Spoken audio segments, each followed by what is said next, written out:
Thanks for joining us today on the Principal Podcast. It's so good to have you here. Everybody, this is Lauren Weinstein. Lauren, I'll let you go ahead and kind of just give a brief handoff and introduction to yourself if you'd like. Sure. I taught for Stanford Business School for 5 years, a class called Strategic Communication. I gave a very popular TED Talk. It has over 2 million views now. That was very much a talk from the heart. I share my own personal story and journey. And I started doing speaking and communication coaching for private clients. And now I do that as well as deeper, more transformational work. So helping clients break through limiting beliefs and really tap into their full potential and capacity. Yep. Everybody should check out that TED Talk when they get a chance, by the way. But the number one thing that stuck out to me from that, and something that I kind of wanted to talk to you about, and kind of, the basis for this whole conversation today, is you said something that I thought was really powerful. You said, what makes us so amazing as children is that we live in a world before ropes. Mm. What does Yeah. that mean? What are ropes? What are these ropes and how do they develop? Sure. So, for those who haven't seen the talk, I open by talking about elephants, who are obviously very strong and very powerful, but you can get them to stay in captivity, held by only a very light rope that they could easily break. And how you get them to do this is you tie them down when they're small and not yet strong enough to break the rope. So they'll try it first, realize they can't, and then a new belief is formed. Oh, I can't break the rope. So even though they grow to be strong and powerful, they end up living into their belief about reality rather than what's actually true. And so this is true for elephants. It's also true for us. So to give you a personal example of this, in my talk, I talk about my first love, Fernando. He was 3, or I was 3 and he was 4. But, as kids, we just live very purely in the world. Like, things aren't very complicated. So I had a lot of joy when I saw him. When I didn't see him, I couldn't wait to see him again. It was pretty simple. But then we have a lot of life experiences that get in the way. So let's say fast forward, we're 25 now. So I had, just like the elephant, getting tied down by the rope, I had experiences that shaped my view of myself as well as the world and others. So my parents divorced when I was also about 3, and I didn't see my father very much growing up. So I started to believe, oh, wow, like I can't trust people to stay. Like, I can love something or someone and I can't, trust it to be there. And then since I didn't see him, I also thought, wow, I must not be important or valuable. Fast forward, I'm about 10 or 11 in 6th grade. I get asked out by Sam Funt, the cute boy in the class. And I'm so excited. And then 2 weeks later, he breaks up with me for another girl at a party.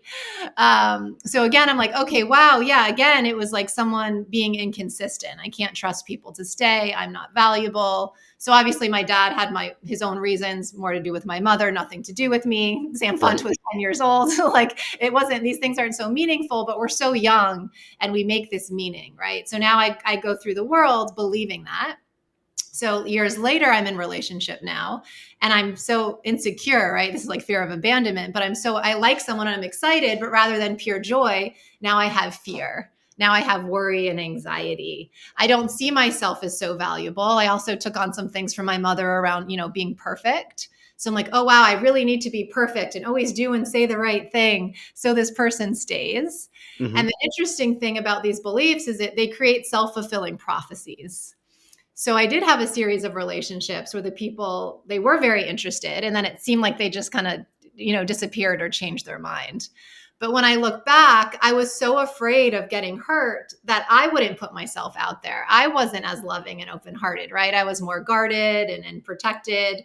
So even in conversations with them later on, they thought I wasn't that interested, which made them feel afraid of getting hurt, So, so that, that's one kind of example. like a vicious cycle that just keeps feeding into itself. Yeah.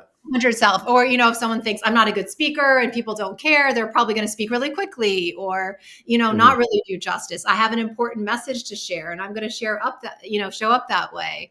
And so what we believe very much shapes our actions. The other example I was thinking of is, I also share in my talk that we didn't have a lot of money growing up. And so my mother said we didn't have enough money to pay the babysitter that I wanted. So I was like, don't worry, Mom, I got this. I'm like painting rocks, go around like selling them in the neighborhood. But, fast forward years later, all of us, we have experiences where we get rejected or someone tells us we don't have a good idea. So now let's say I'm 25, I might start thinking, oh, well, is that silly? Should I like sell my rocks? Is this good enough? Well, what will people think? Maybe I get rejected. Like we're so afraid of failure that we don't put ourselves out there. Yep. And so, but as children, we haven't had those experiences. So we're just like, gonna sell my rocks, gonna love Fernando, So I find later on we have these desires. It's just we have these blocks or, ropes, as I call them, that get Hmm. in the way and that shape our emotions and our actions and situations. Right. And that's where kind of you thought it was, we'll touch on this later on, but that's kind of where the idea for your business came about in the first place, right? Was like, okay, well, people obviously have these beliefs about themselves and these are kind of holding them back, these limiting beliefs. But they also know that there's certain things that they want to do and there's an end goal of where they want to be. How can we remove these obstacles that come up along the way? 100%. And even, I work with my family as well. I work with my mother, and a very concrete example of what you just shared. She was in a job that made her very unhappy. She wasn't fulfilled. But she's about 65 at this point. And so Hmm. she wants a new job that's fulfilling, but she has blocks, right? Or ropes. She believes I'm too old. I won't get hired. Other people are more qualified than I am, and I'm not good at interviews. So she spends all this time just staying in this job because she has these beliefs. Oh, I can't do better, right? I'm kind of stuck Yep. here. So I Yep. worked with her, of course, right? And so a lot of it is just shifting the way you see things. So, yes, she's 65, but a lot of people that are 65, get new jobs, or, our president of the United States is over in his 70s, so like that's fine for doing a job, especially a very big job. She just wants to do fundraising, not even like run the country. That's one. A lot of people stay in a job for only 2 to 5 years anyway. So if someone gets her for an amazing 5 years, like good for them. You can also look at it as she has over 20 years of experience in fundraising. So we're actually seeing that as valuable. Other people are more qualified. She actually brought in some really big donors, like huge names at her Hmm. last organization. So recognizing that. And then the last piece, I'm not good at interviews. It's but she could become better, right? Like she did tend to, kind of ramble and wasn't, really honed in, but I worked with her. We got her to be clear and concise. And so rather than say I'm not good, it's, well, how could I become better? What can I do to kind of optimize myself? So she worked really hard and she has this job that's 10 times better Yep. because she was able to work through those beliefs. So once she knocked out the blocks by either reframing her thinking or kind of upping her skills in the way that was needed, it was like now there's nothing holding her back, and she creates a new reality. Yeah. Yep. And I'm actually really glad you said that too, because a lot of times people think that limiting beliefs is such a young person's problem, right? Like, Mm, oh, when you're 15, you don't think that you can go to this school or study this or whatever. Or when you're in your mid 20s, you're like, oh, well, I don't know what I want to, whatever, right? Like people think that these limiting belief issues are for for a younger person, but everybody's got them. Like you were just saying, 65-year-old mother. I feel like I was having this conversation the other day with my friend's mom just about like, hey, just because you're over 60 doesn't mean that it's too late to go start that freaking, restaurant that you've always wanted to do. Right. Because 100%. yeah. And it's crazy because everybody feels like they can relate, obviously. And there's all these stories. Um, The KFC founder was, I don't know, in his 60s, or, there's just yeah. great examples of people doing things. And Yeah. 65 is still so young. And the other one for that is around dating. People might think I'm too old to date or there's no one good out there. Really, yeah. So to your point, at any age, we can have these Yeah. beliefs. Yeah.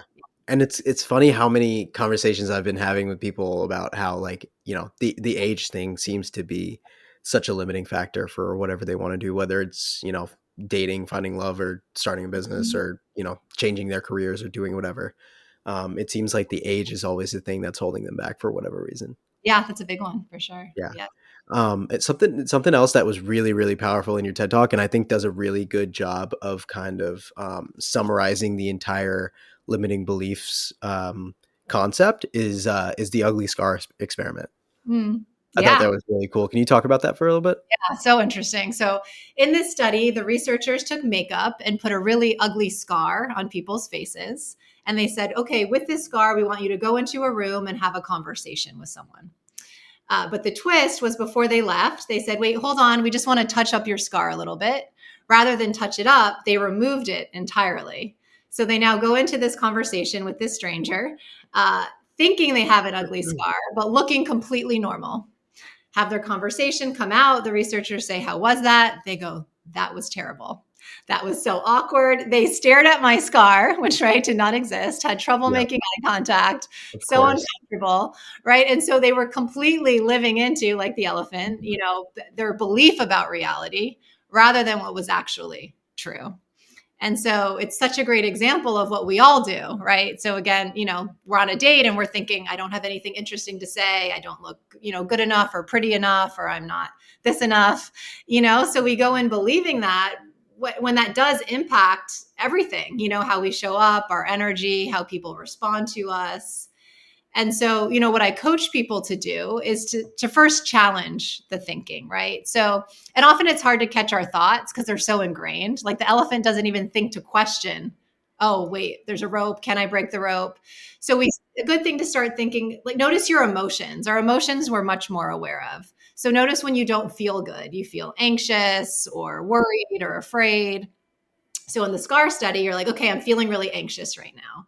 So notice the emotion and then say, okay, well, what thoughts are associated with this emotion? Oh, I'm thinking I don't look good. I'm thinking the person's going to judge me. It's going to be uncomfortable. So really just get out your thoughts, write them down, talk through them with someone.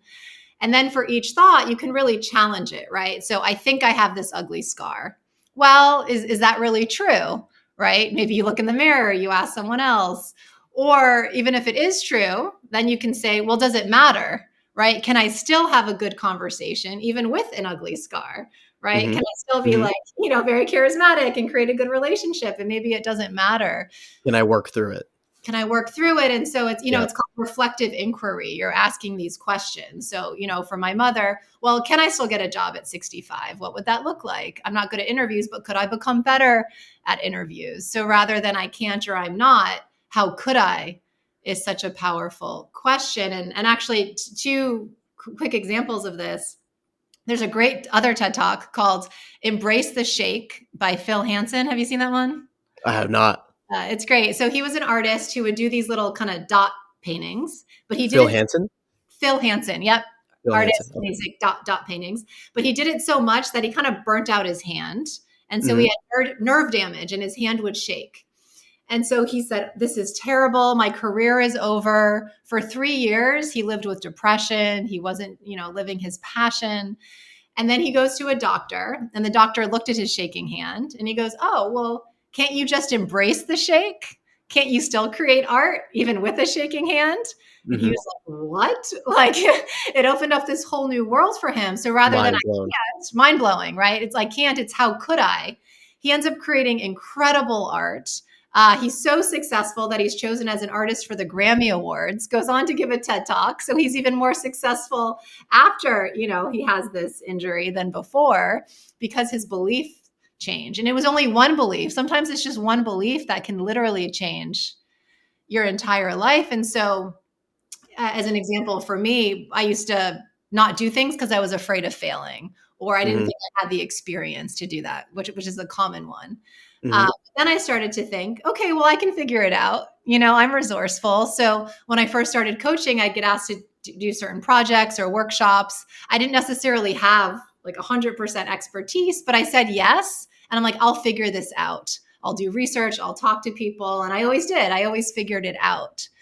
So that was a huge shift for me. And it led to so many more possibilities that I wouldn't have had if I just stayed with, oh, I can't, I'm not an expert, I don't have enough experience.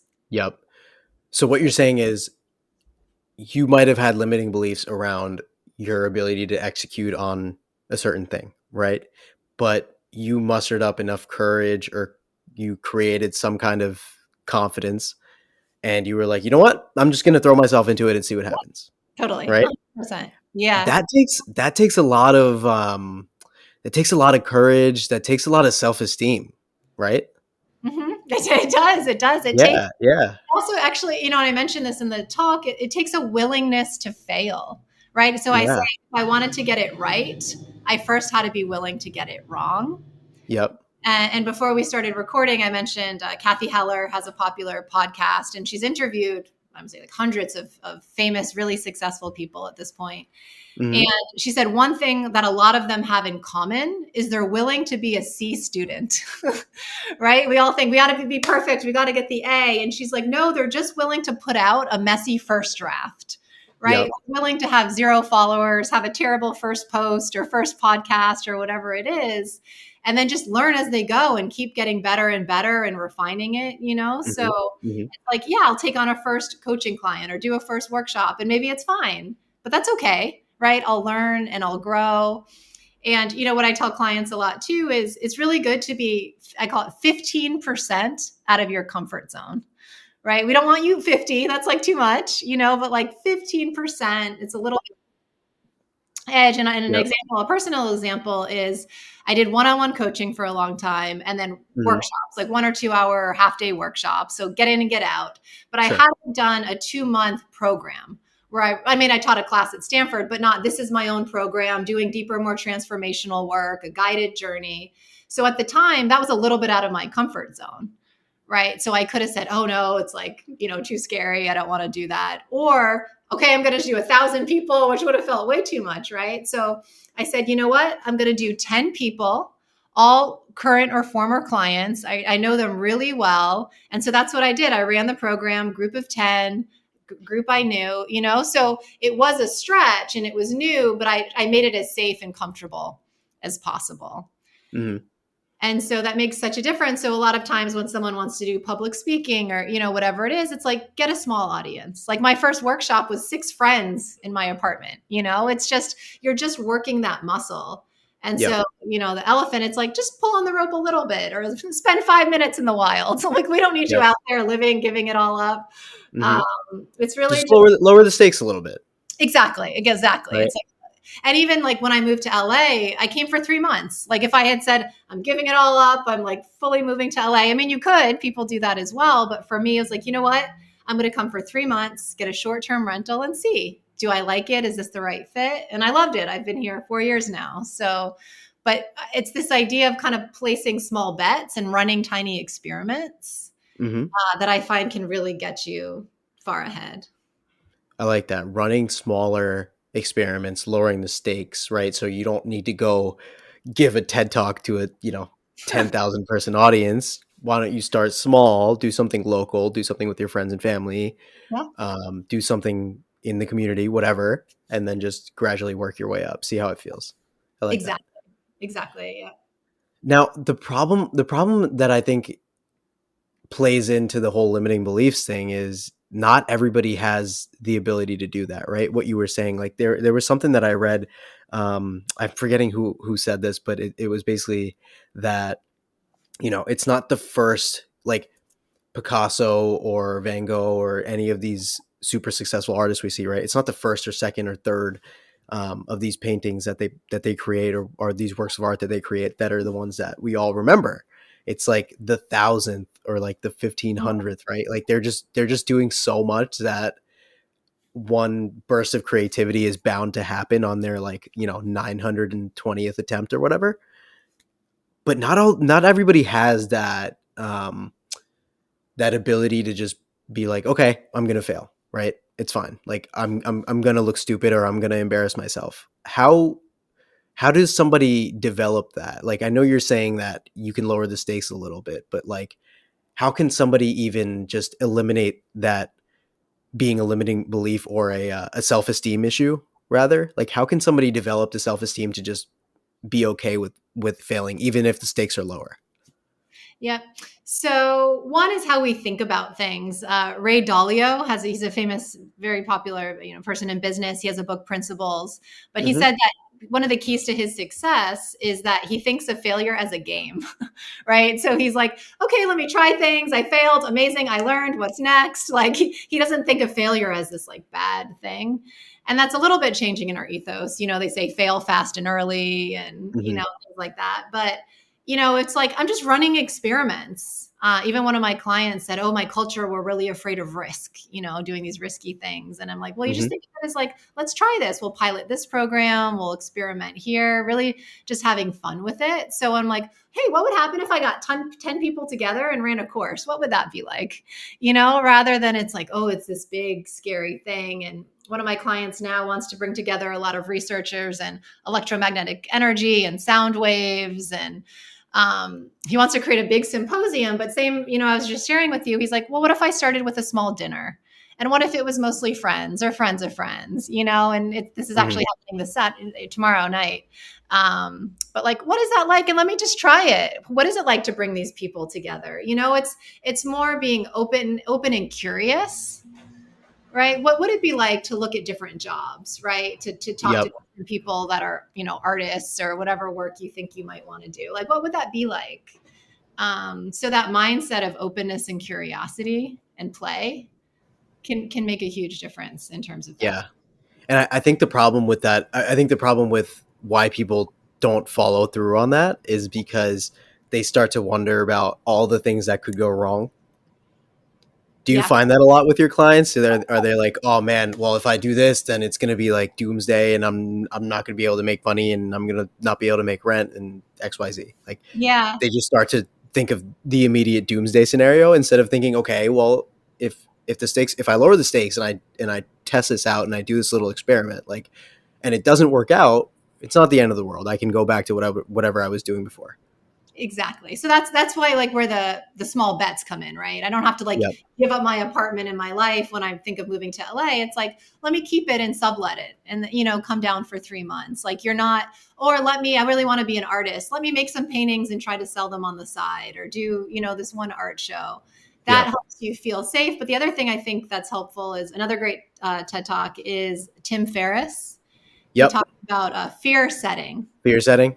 Yeah. So, Yep. say like, okay, well, what am I afraid of happening? And you just get it all out, right? Or write down all your fears. And then you're Yep. like, okay, well, how can I prevent each one from happening? What can I do? Hmm. Okay, well, I don't give up my apartment, for example. Or, okay, well, worst, if it does happen, how can I recover from it, right? Where can I go next? Okay, well, I have friends that I can stay with, or I have this backup plan, so you always have something in place that here's how I'll prevent it, here's what I can do if it happens, so you feel safe. And then he says, well, what's the positive if you do it, right? What's all the potential? Okay. And what if you don't do it? How will you feel? So it's Yep. more that we don't always look at things holistically. We look at like one tiny little piece.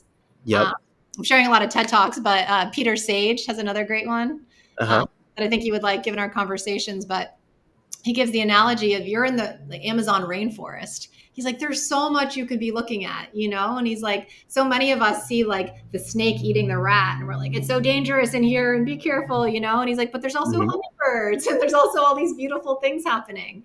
So it's not to like, both are true, so it's actually having a more expansive perspective. Hmm. So yeah, all these things can go wrong, but like all these things can go right too, You and go there's right too. possibility, Yep. and when my first class at Stanford, I was so nervous before I was teaching, like imposter syndrome and all the things. And I shared with a friend, I go like, what if I'm terrible? And she goes, what if you're amazing? And it's so true. It's just, we Yeah. don't tend to look at that side of it. Yeah, and it's so much. I always find stuff like that funny, right? Because it's so much easier to be, when you're not the subject of the limiting belief. It's so much easier to be like, oh no, like it'll be fine, like you're gonna crush it, like everything's gonna go fantastic. But when it's you that's in those shoes, it becomes a little more tricky, right? It's like, all right, you kind of have to like block out all the negative thoughts that you're having. 100%. Yeah, Yeah. exactly. Exactly. To me, like the tricky thing about limiting beliefs, like, obviously there are the obvious ones, right? Like the ugly scar experiment, and or like, speaking from personal experience, like if you get a really bad haircut before something important, you don't feel like you're as confident for whatever that is, right? Like we've all been in situations like that.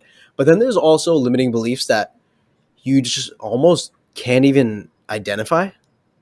You know Hmm. what I mean? Like they kind of, something that just seems so far out of your realm of possibility just because of how you grew up, or because of what you've always been told, like your conditioning, Hmm. that some of these beliefs aren't even like, oh, you're not even aware of these limiting beliefs, that they even exist.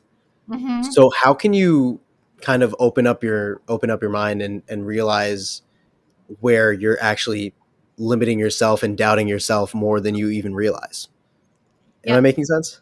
Yes, I think so. Yes. So I think it's really just a commitment to growth. Like you're like, I am all in on this. Like this is important to me. I want my life back.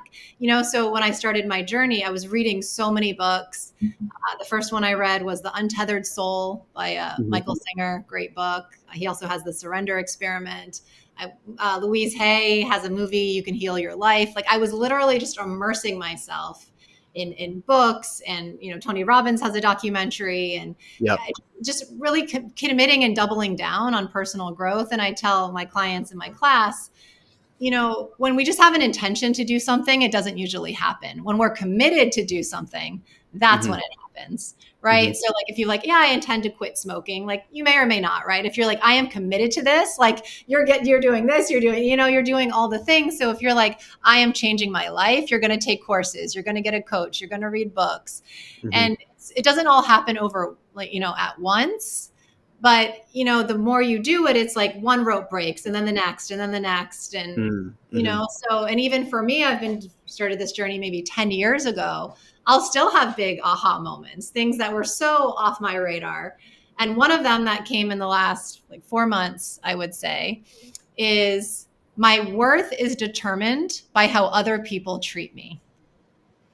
And I think this goes back to my father, right? Not my feeling like he wasn't around very much. So Hmm. because he wasn't around or not treating me as valuable, I took on, oh, I must not be valuable. Right. And so we get into romantic relationships, let's say, and someone doesn't treat us a certain way. Oh, it's about me, right? We take that as a signal of our self-worth. Or our boss, puts us down, or it's a toxic work environment. We have shame, right? I'm not good enough. There's something wrong with me. And so just to know, to have this own inherent sense of worth and value, I was like, that's what we want, right? Like I'm worthy, period. Whether you show up a certain way with me or not, Sure. I know who I am and I have Yep. my own sense of value. So I was like, oh, like that blew my mind when I realized that, because I was Hmm. still, even with all the work that I had done, making, yeah, my sense of worth based on how other people were showing up with me. Hmm. Right. And then all of a sudden it was this huge shift of like, wow, I have my own just inherent worthiness and value. Brene Brown talks about this, right? It's just like I'm worthy, period. And Hmm. that's such a powerful place to be, because you have this unshakable foundation, right? Yep. Whether my boss validates me or not, whether my romantic partner does this or not, like I Hmm. know who I am. And then there's nothing to prove. A lot of us have like people pleasing, which we do so that people don't get upset. It's learned from childhood, right? Like, oh, if I can like curate myself and do things just right, this person won't get upset or leave or reject me, right? Hmm. Hmm. If you're like, I know who I am, and like you can stay or go, right? Like that's what matters the most. And you can have boundaries and like preserve your sense of well-being without kind of over giving or over accommodating, Yep. etc. So it sounds like you really need to be in touch with who you are, and you need to know yourself very well so that you're able to identify some of the weak points in your self-esteem and some of the holes that you're letting other people dictate your life on, And it's right? really a practice. It's Yeah. like, you keep doing it, the 10,000 hours, but with personal growth. And Hmm. it is really helpful, I think, to have a coach. I have a Absolutely. coach and a therapist. Yeah. I have my own people that I talk to, Yeah. because, the journey just keeps going. It's not like you're like, I'm done, I'm good. Yeah. Yeah. There's always like new insights and new things to move through. And I think it's important to mention too that the thoughts actually never really go away. I mean, some of them do. Some of them I just don't even have anymore. But, I still have thoughts around like I need to be perfect and get it right. But what changes is like they're kind of looser. Like they'll have a tight grip. And now it's like an essence. And like I move through it more quickly. But, I spoke at a conference recently. Again, I've been doing this 10 years, but I'm like, get it. I hope it's good. What if it's not good? Like all those things. And That's crazy because you do this for a living. Like you do this all the time. You do this with clients. You host these kind of like seminars. You speak at conferences, and you still have moments where you're like, oh man, I hope this is like up to my standard. yeah, 100%. And I was sharing this Yeah, actually yesterday with my therapist, and she was like, she's been doing this for 30 years and she leads workshops. She's like, I know, me too.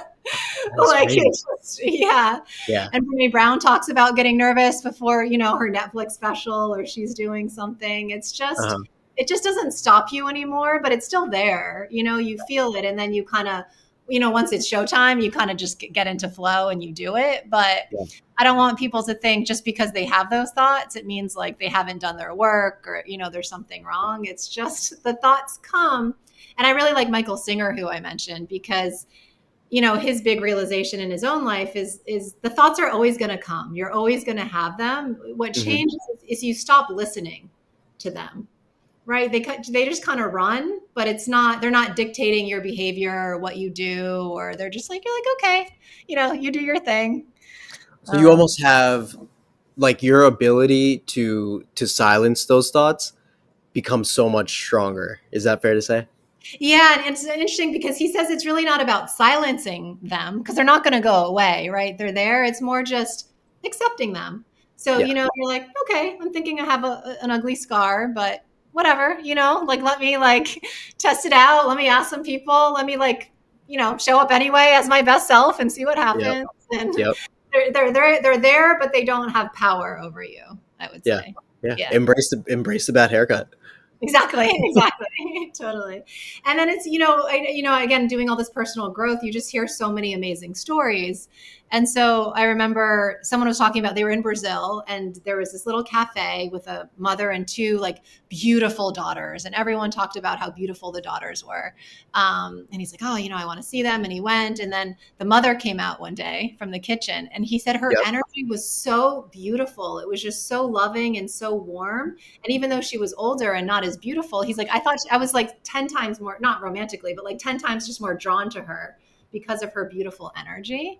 Hmm. It always stuck with me because I think that is so true. Like my favorite people in my life are not the best looking, right? They're the ones that are just like, I love their energy and their vibe, and they're just so nice to be around. So like you can get a bad haircut and we hang out and I'm like, oh, I just love, your Uh, energy being around you. And so, just a reminder of what, does really matter, and hmm. what doesn't. And we get a lot of from our culture too. We have to look a certain way and the makeup and be thin and, all the things, but there's so much power to just who we are, like what makes us actually really loved.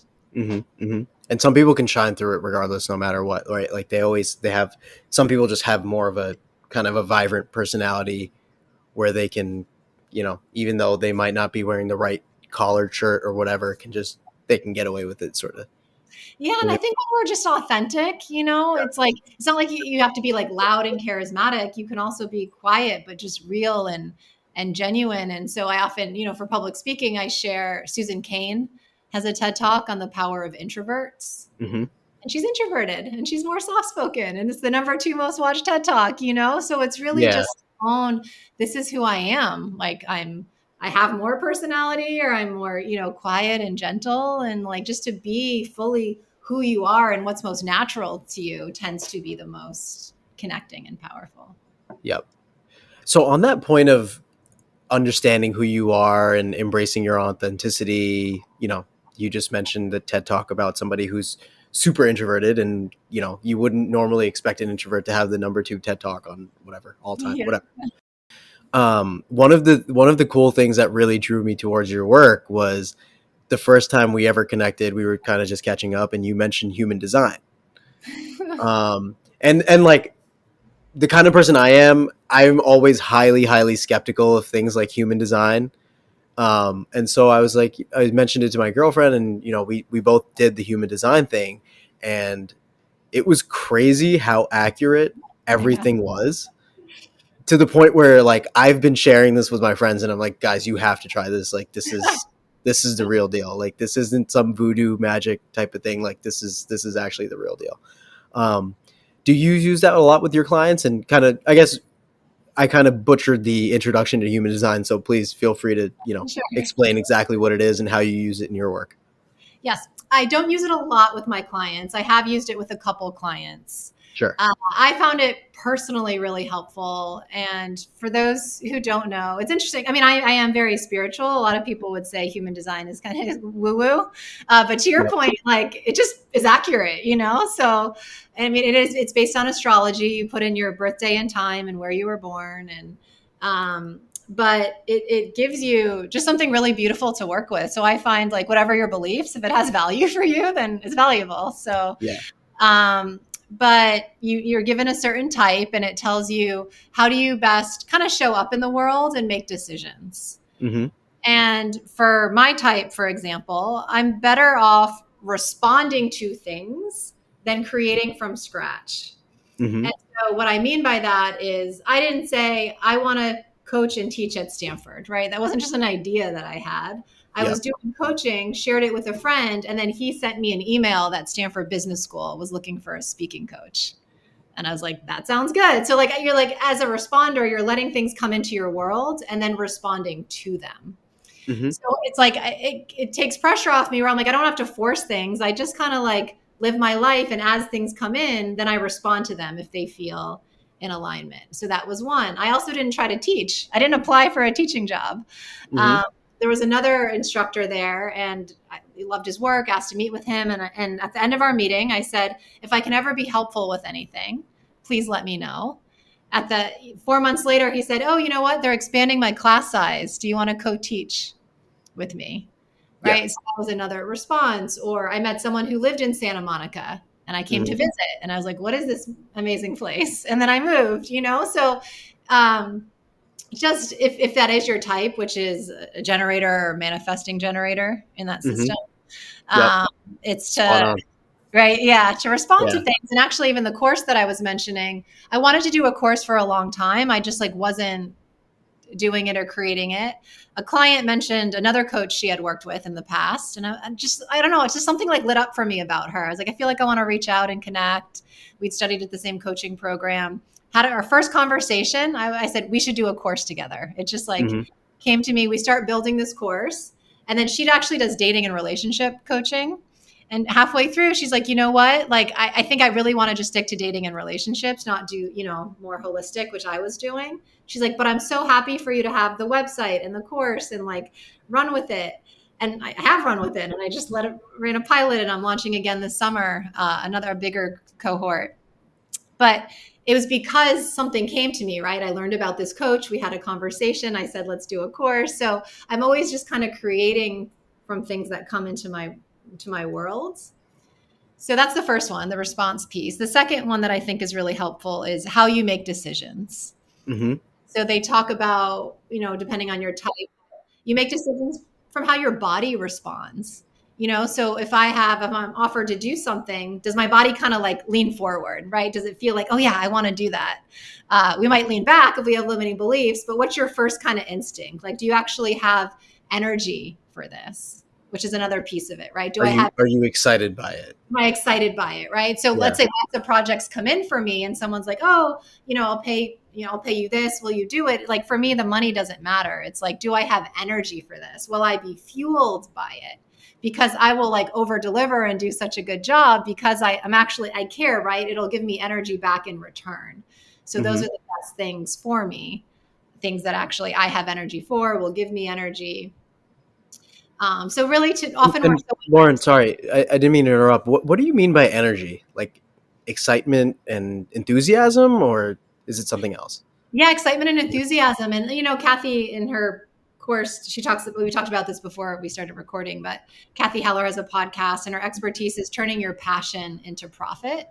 Mm-hmm. And as you figure out your passion, she's like, what is that thing where like late at night you're like Google searching or reading about it, or it's just you would do it for free. You just have so much energy for it. And for me, that very much is personal growth, right? I love Mm-hmm. learning ways to better ourselves, overcome limiting beliefs, work with our emotions. So I'm in such a good job, right? The work that I do is like makes so much sense because I'm always going to do more than I need to do, right? Because it's really important to me. And, I could be tired, but as soon as I have a client meeting or do something like this, I'm like, I have so much energy and I'm like Yeah. creating and doing more things. And, Uh-huh. but I started in law school, which I share in my talk. And so when I had to, I don't know, do a brief or research something, I was like, oh, like I'm so drained and depleted. I definitely was not over delivering or researching in my free time, and so many of us have jobs or things that we do that do deplete us and do drain our energy. It could be what we're doing or the environment that we're in. So it's like if you find something that like inherently fuels you and you really want to put the time and energy into, like that's such a gem Right. for you. And, I think a lot of people say, oh, well, it requires a certain level of privilege but, I keep mentioning Kathy, but she has these amazing stories where someone like worked in a dog food factory, like, and then he has this like amazing thriving cupcake business now. It's this long story how he got there, but she has so many examples of people who didn't start with a lot. And Tony Robbins, actually, who I like his work, shares he's worked with billionaires. And he's like, what I found is it's not resources, it's resourcefulness. Hmm. You can have, kids of billionaires who never really amount to anything. And then you have these people growing up in poverty, which he did, having these huge successful lives and businesses. And I see that with my clients too. A couple of my clients in particular that I'm thinking of, VPs of companies, grew up in really poor neighborhoods, but they were resourceful, right? They always figured out, what do I need to do? How can I do it? Who can I talk to? Like, so I think that makes a huge difference as well, of like, it's the how can I, right? Well, yeah, this is challenging, but how can I figure it out? Right. Right. How can I leverage whatever else is in my environment to get out of the situation that I'm in now? Exactly, Yeah. 100%. I really Yeah. like to, Lisa Nichols is Okay. great. She's a motivational speaker, but this incredible talk about, I mean, she was in like full poverty. She had a son, his father was in prison. She didn't have enough money for diapers. She had like Hmm. $8 in the bank. She's wrapping her baby in towels. And she's like, I am done. She's like, I want to give my son a better life. She like somehow was able to get into this seminar. She started going to all these seminars on money and making money and investing. And she was able to like fundraise $500,000 to do this project, and her life like completely transformed. She's a motivational speaker and author now. Right. So it's It's like an the more incredible story. it's an incredible story. And she's such a Yeah. phenomenal speaker. I highly recommend folks watch her. There's a clip of her, I think it's on the Dr. Phil show, where she tells this whole story. But Oprah grew up in also extreme Yep. poverty, Yeah. so there's There's so many examples of these people. so many examples. Gabrielle Bernstein was addicted to drugs and alcohol, so Mhm. it's, yeah, it really is like committing yourself and then being resourceful and continuing to ask, how can I work through your blocks, etc., that can literally transform your reality. Yeah. So when you're putting these cohorts together for your coaching business, are you kind of like are you grouping people who have similar limiting beliefs in one cohort and then other groups of people in others, or is it just kind of like a mix of people and whoever happens to sign up for that particular availability just gets paired up together? How does that work? The course is a mix, and Okay. but it's so funny. I feel like everyone like has the exact same thing. Oh, Everyone, really? yeah, like almost everyone has imposter syndrome. That's kind of where I was going with this. Like, do the people you work with generally have the same limiting beliefs, and if so, what are they? Yeah, they're So, always like, me too, you uh-huh. know. Yeah. But yeah, I work with a lot of folks in like Silicon Valley and tech and in business, but imposter syndrome for sure. Like I'm not good enough. I'm going to be found out. A lot of anxiety, a lot around being perfect, getting it right, like knowing everything in advance.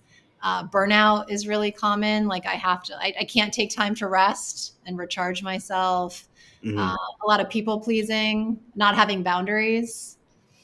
Yeah, I mean, they're all just so common. I don't have enough experience. Right. There's a lot. It And seems to be common among like the kind of groups or the kinds of people that you work a lot with, right? Like the high performing crowd who yeah, is trying to build something from the ground up, for example. 100%. And sometimes though it's just stories, it's like giving people hope, even if they're not high performing now. There's like Lisa Nichols, Oprah, Tony Robbins. I mean, there's so many stories of people who didn't start with much. And so even just knowing those stories, I think I mentioned earlier in our recording, I had two examples. When I shared something, the other one I mentioned Phil Hansen. The other one was, his name is Daniel Kish. Yep. Um, he's blind and also has a TED talk. But Hmm. growing up, a lot of parents, if their children are blind, they're probably very overprotective, right? They're like, "Don't do that. Be careful." So they come to believe, right? Like, "Oh, I'm not capable. I need to be careful and Right. cautious." His mom was like, I trust him. I'm gonna let him like go off on his own, do what he wants to do. He's climbing trees and like bookcases, and like, he really learns to be strong and resourceful, and to believe he can do what anyone else can do. Hmm. So he also learns how to echolocate, which is what bats use to navigate in the dark. He Yep. learns how to make these clicking sounds, and the way the sound comes back to him, like he can kind of he knows where things are around him. He can literally navigate the world. So there's these pictures of him leading hikes, biking.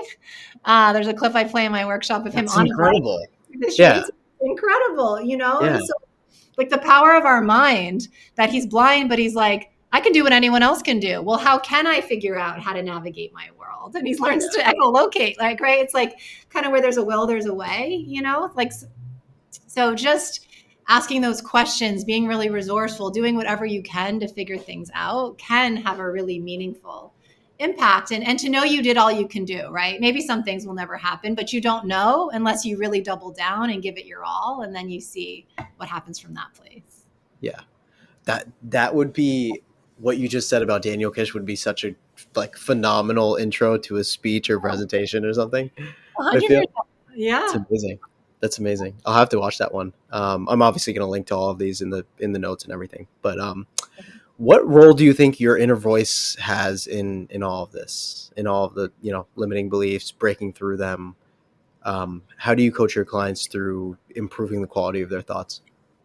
Yeah, so I think our inner voice is really kind of the true part of us, right? So when I saw Fernando, I felt joy. When I needed money, I was painting, painting my rocks and selling them. It's like kind of our intuition of like, this is actually really in alignment for me. This is the Hmm. right next move.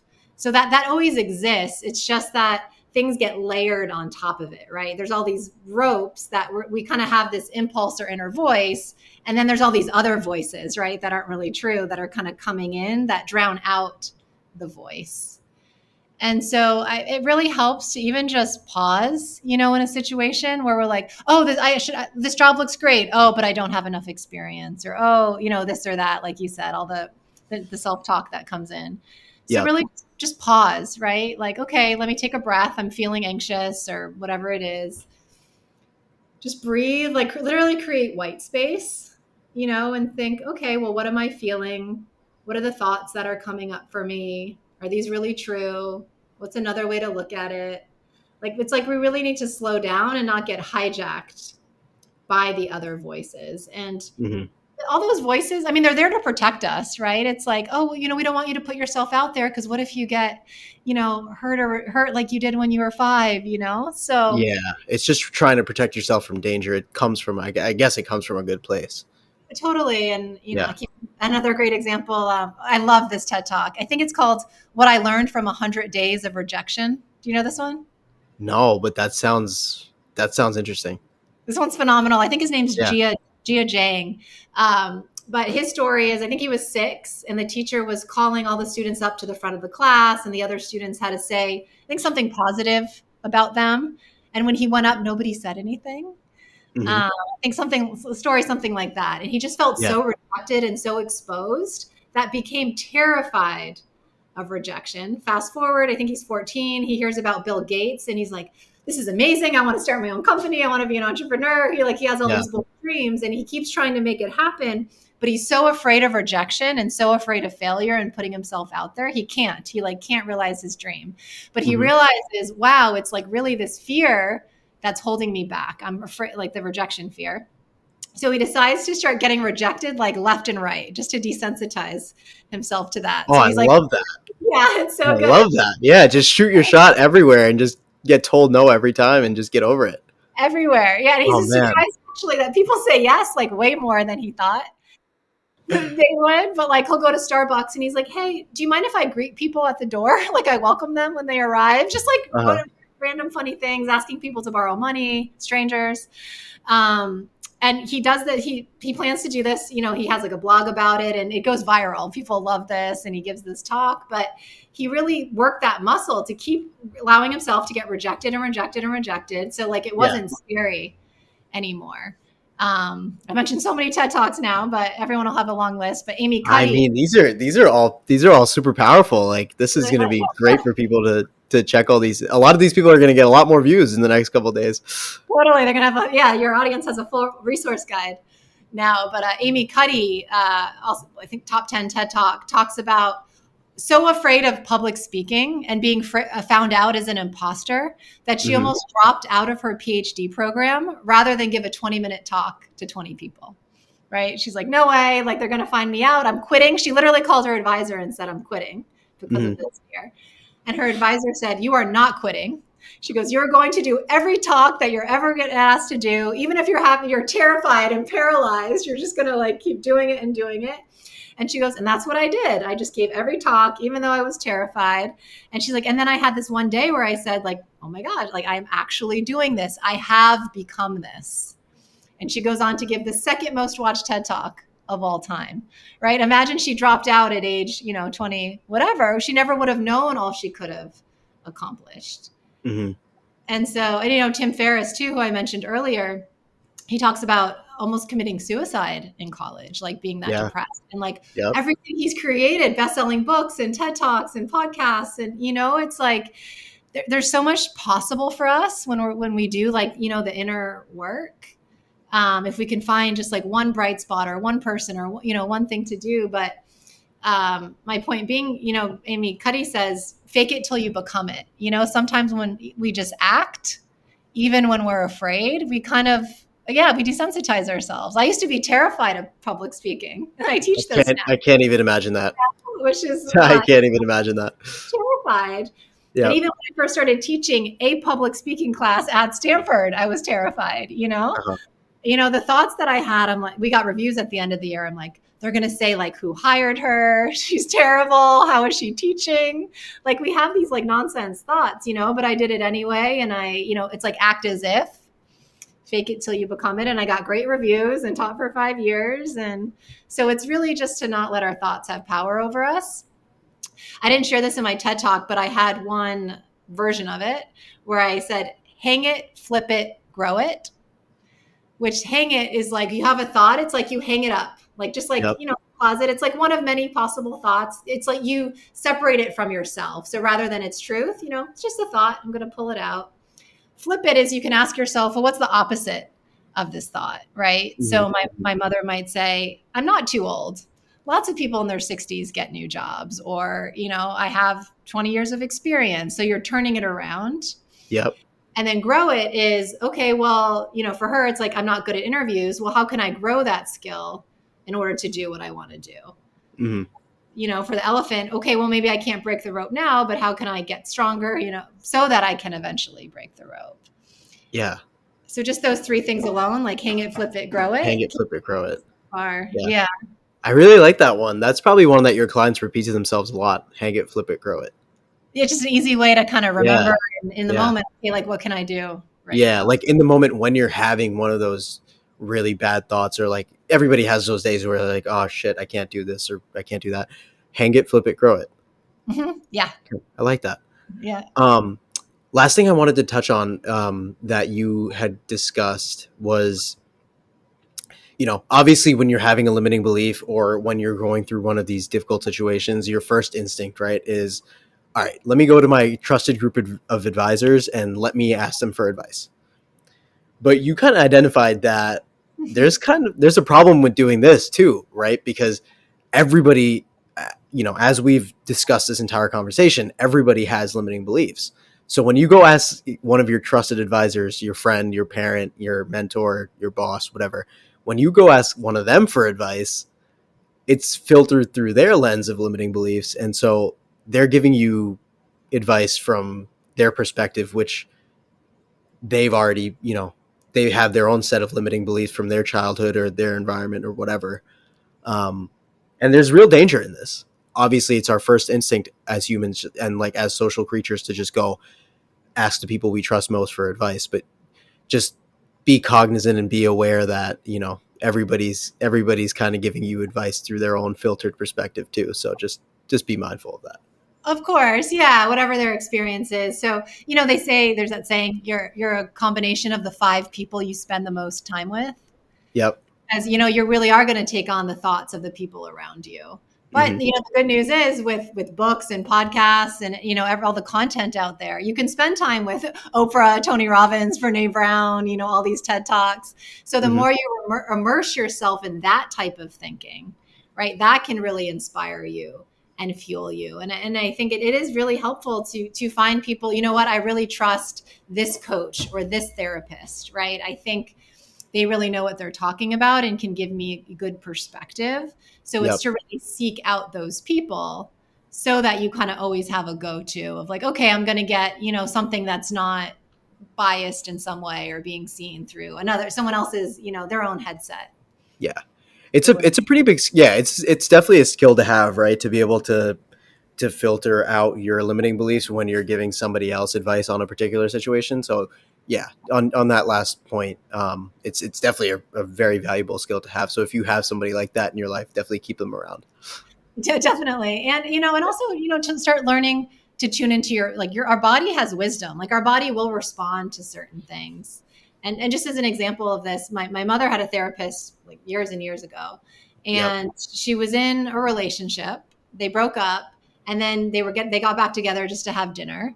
And she was so nervous because she really wanted to get back together, but didn't know like what to say or what to do. And for some reason, her therapist said, don't say anything. Don't share your feelings, just like, I don't know, let him speak first or whatever advice he gave. So my mom goes to that dinner and she's like, well, the therapist, the expert told me this, so I shouldn't say anything. But her whole body was like wanting to say something that felt actually in alignment. It would be good to just be open and honest.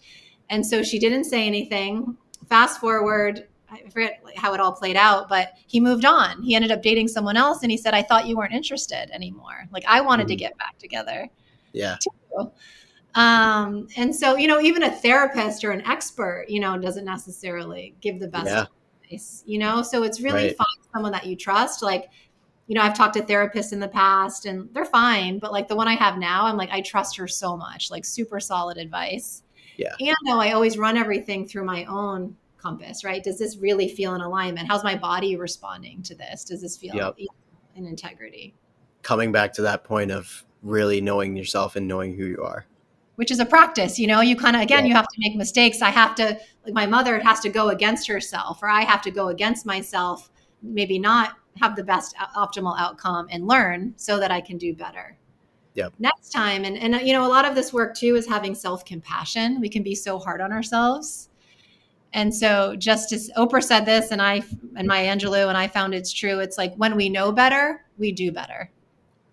So we can beat ourselves up. Oh, I should have, but and also with mindset, I call them short circuits. It's like something you can say to yourself that like cuts the thought stream.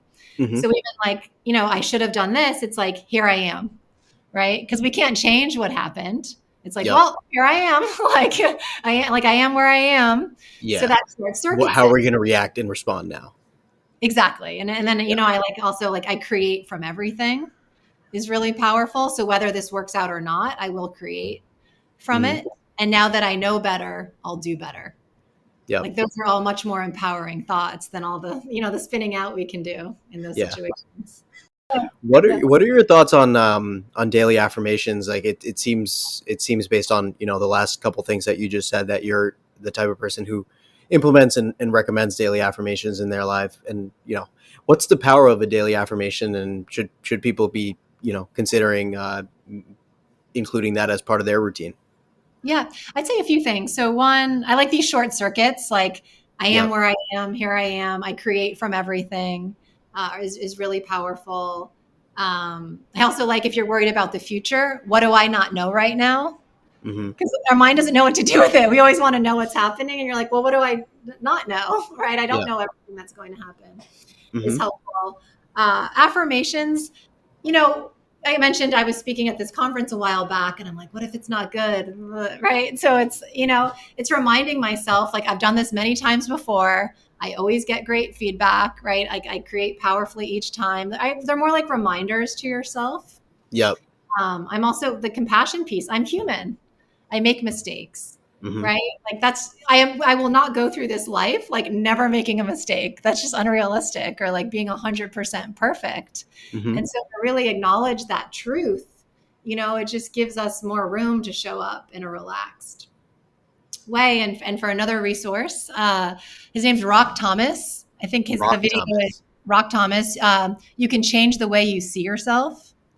And he talks about having this really tough childhood and then ending up like not feeling great about himself, thinking he was kind of worthless. And then he gets a job in real estate and he ends up having a mentor there who's like, oh, he's like, you just had, shitty programming. He's like, you can reprogram yourself. And he's like, what do you want to be? And like, he gets him to say kind of these like affirmations. And Tony Robbins talks about affirmations too. But what they Right. both what comes through from both of them is not enough to say, like, I'm good enough, I'm powerful. Like, it's not the words. They both say you have to like feel it. You have to have conviction, right? So if I'm like, okay, I'm good enough, I create powerfully, it's like, I create powerfully, right? I can figure this out. I got this. Like, you kind of need the thought and the words, but you need the elevated emotion behind it. Like, when we have elevated emotions, that's when it starts integrating into our being. So Hmm. Tony Robbins talks, he's like, I would go for walks, I would go for runs. And he's like, I'm powerful, I create powerfully, like, I'm a great entrepreneur, I do these things. It's like when you Hmm. have that force behind you, that can really fuel you. And Rock Thomas, when you hear him speak, he says his affirmations with that amount of conviction and Yeah. commitment. Yep. But you It's not even about the affirmation itself. It's like how you say it sometimes, right? Exactly. Exactly. Yeah. Because if you think, when do we take action or not take action? It's when we feel an emotion, right? When Yep. we feel love and inspiration, we move forward. When we feel fear, we stay back. So it's really our emotions that are driving us at so many twists and turns. So if you get that fuel, that fire with the words that you're saying, even if you don't believe them, but you still say them with conviction, over Hmm. time, they're really going to start integrating in you. Yep. That was awesome. Thank you. That's powerful. Yeah. I mean, Lauren, this entire conversation has been super, super powerful. And I think, I mean, I'm definitely feeling super energized after having this conversation with you. So I'm sure that, people in the audience will feel very energized to do whatever they want to do when they hear this. So I really appreciate your time. And I think this was a lot of fun. And I look forward to keeping in touch with you. Where can people find you online and how can people get in touch with you? Yep. So my website is resonatecoaching.co. You can also do laurenweinstein.co. They go to the same place. I have private coaching, I have workshops, and also I'm launching my course on July 29th. So for folks that watch my TED Talk and really want to know, how do I do this and have weekly support for 2 months and private spot coaching, that course is available as well. Awesome. I think you've really developed, I mean, you alluded to this earlier, but I think you've really developed a business around kind of an extension of yourself, Mm-hmm. which is why I think you enjoy it so much. So for anybody who's interested, July 29th, I'll definitely link to everything that you said, but particularly resonatecoaching.co. And people should definitely check it out. Amazing. Thank you so much. Great to Thank be you so much. This was awesome. Thanks, Lauren.